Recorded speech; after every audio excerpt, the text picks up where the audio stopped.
For 12 days and 12 nights, Mr. Rockefeller looked for the best tree in the forest. How about this one, Mr. Rockefeller? No, no, it's much too short. How about this one, Mr. Rockefeller? No, no, it's much too tall. How about this one, Mr. Rockefeller? No, no, it's much too average. Mr. Rockefeller soon feared that he would leave empty-handed.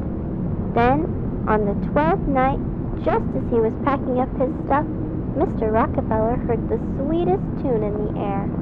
It sounded as though the very wind itself had fallen in love.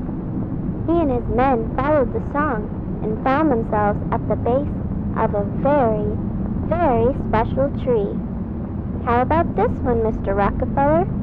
It's perfect. For the rest of the night, the men swung their axes at the special tree. Chop, chop, chop.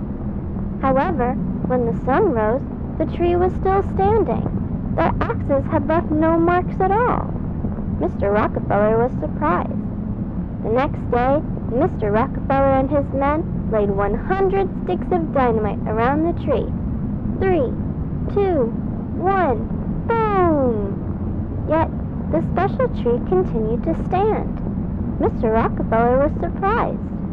So Mr. Rockefeller decided to hire the best team of grave diggers to take the tree out of the ground. After a week of digging, they told Mr. Rockefeller, "The tree will be out in 3 years at this rate." Mr. Rockefeller was surprised, but he decided to let the grave diggers work. He would pick the next 3 best trees for the next 3 Christmases. But by the 4th year, the special tree was ready to display.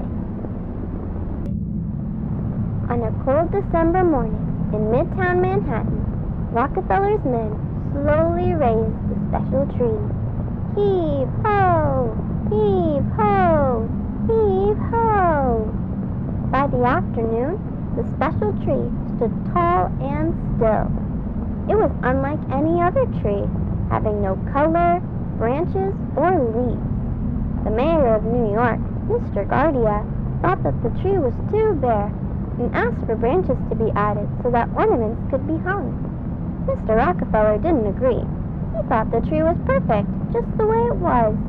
But since Mayor Gardia had been one of his best friends, Mr. Rockefeller told his men to glue some branches on.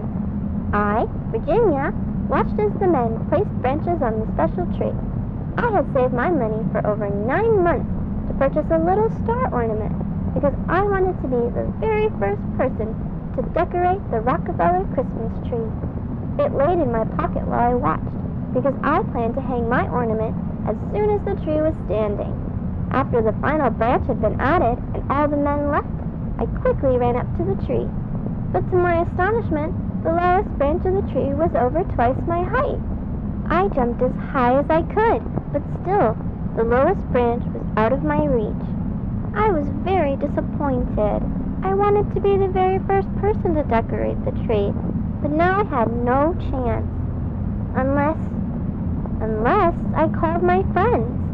At once, I began counting my friends on my fingers. There was Helen, Charles, Elizabeth, Alice, Joseph, Elsie, Orville, Edith, Olive, and Philip. 10 friends that I could ask for help. Then I realized that 10 friends standing on each other's shoulders could put me at the very top of the Christmas tree. My star could be the first and the tallest. Without a second to spare, I ran from door to door asking for help. Knock, knock, knock. Helen, are you there? Knock, knock, knock. Charles, are you there?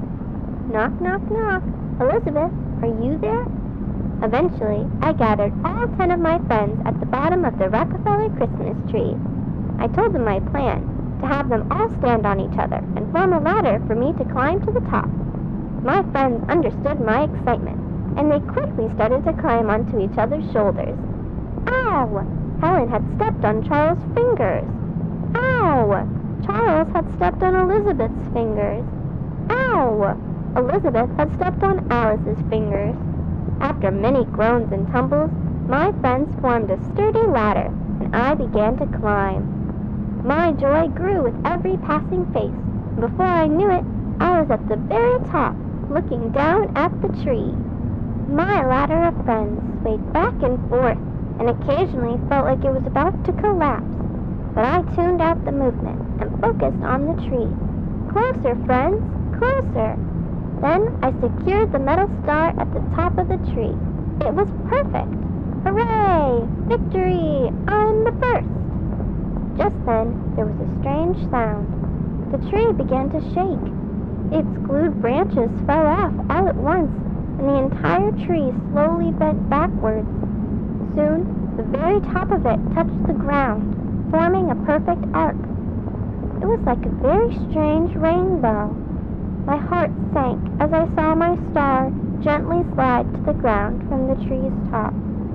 Bolts of lightning then shot out from inside the arc of the tree, producing thunderous booms.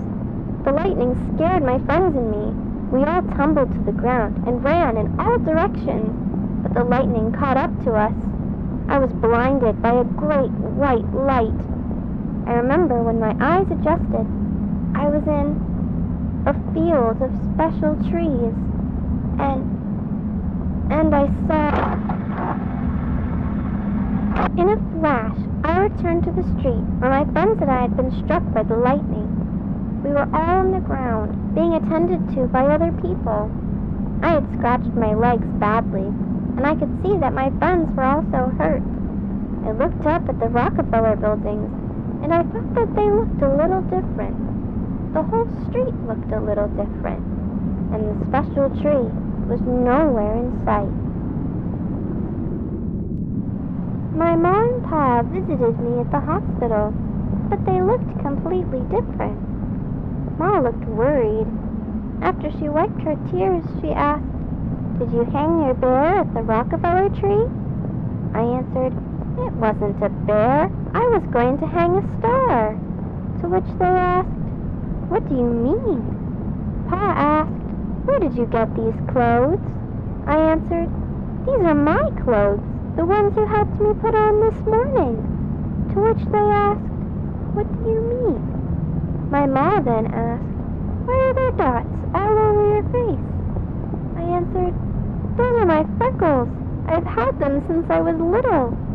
To which they asked, "What do you mean?" My parents quietly left my bed and talked to my friends' parents. Then they all started to cry and yell. The nurses made them leave, which made me feel better. None of us thought that our real parents had visited, but they all did feel familiar. Orville and Philip were especially shaken. They didn't even share the same last name with their parents. The nurses tried to convince us that those who had visited us were our parents, and that we would come around to properly greet them after we healed. But it was hard to believe.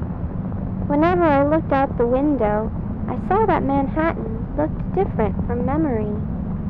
Mr. Rockefeller himself was kind enough to visit us in the hospital. He asked us whether we were okay, and then after some time, he and the nurses began to ask us some very easy questions about American history. With every reply, they would chuckle and shake their heads, until I told Mr. Rockefeller who I thought he was. He chuckled at first, and then became silent, as if the simple fact had deeply affected him. He had asked all my friends a few more questions about himself, and with each answer, he seemed a little more scared. Mr. Rockefeller quietly stood with the nurses for a while, before he wished us a Merry Christmas and left.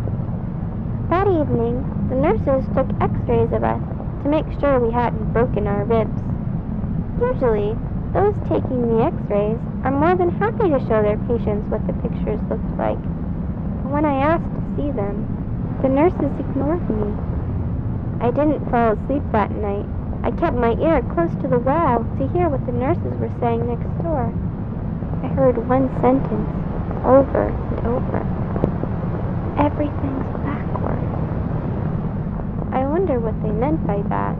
I never told my friends, because I didn't want to scare them. But I spent the rest of the night with my hand to my chest, wondering if my heart was ever on the right side.